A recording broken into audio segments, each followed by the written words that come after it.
Bonjour. Aujourd'hui, notre leçon, c'est une leçon de vocabulaire sur les synonymes.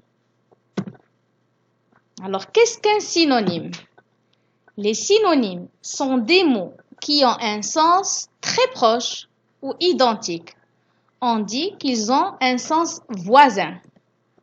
On donne un exemple. Un bois, on peut le remplacer par une forêt. Construire, c'est bâtir. Alors, le synonyme d'un mot est toujours un mot de la même classe grammaticale. C'est-à-dire que les deux mots synonymes ont la même nature. Par exemple, quand je dis une côte, elle a plusieurs synonymes. Une pente, une montée, ce sont tous des noms. Donc, ils appartiennent tous à la même classe grammaticale qui est nom. Un deuxième exemple, magnifique, ça veut dire beau, ça veut dire admirable, et ce sont tous les trois des adjectifs. On a aussi enlevé, qui est ôté, dégagé, ce sont tous des verbes.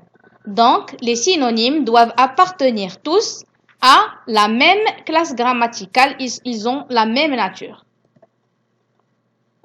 Alors, pourquoi on utilise des synonymes?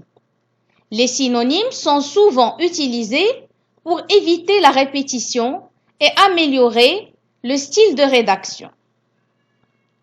Par exemple, on dit la course se déroule sur 10 km.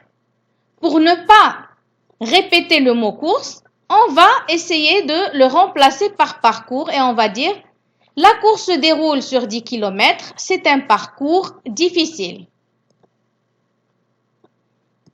Alors, le contexte est extrêmement important pour utiliser les synonymes. Dans le sens où les synonymes d'un même mot peuvent être différents selon le contexte. C'est-à-dire qu'ils peuvent avoir des sens différents selon le contexte dans lequel on les utilise. Alors, on donne un exemple. Dans un premier contexte, on dit « il dévore son sandwich ». Ici, dévore, on peut le remplacer par mange. Il mange son sandwich. Mais dans un second contexte, on peut dire elle dévore son livre. Ça veut dire qu'elle le lit avec grand intérêt. Et là, on peut remplacer dévorer par lire. Mais dans ce contexte, on ne peut pas remplacer dévorer par manger. Elle ne mange pas son livre. D'accord? Alors, j'espère que c'est compris. Donc, les synonymes peuvent être différents selon le contexte. Alors, notre leçon est terminée. Merci et à la prochaine. Bien sûr, la version imprimable, vous la trouverez sur le site. À la prochaine.